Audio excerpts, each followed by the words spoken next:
Witajcie, w tym odcinku powiem Wam, z jakich narzędzi korzystać do programowania w HTML-u. Aby programować w HTML-u, nie potrzebuję specjalistycznego oprogramowania programistycznego.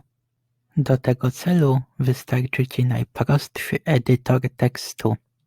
Osobiście jednak nie polecam programować w zwykłym notatniku, ponieważ jest to nieco uciążliwe.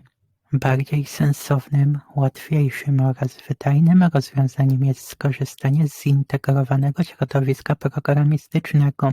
Na tym slajdzie wymieniłem kilka przydatnych środowisk programistycznych z wieloma funkcjami, które w znaczny sposób ułatwią Ci pracę i sprawią, że nie będzie ona taka żmudna i męcząca.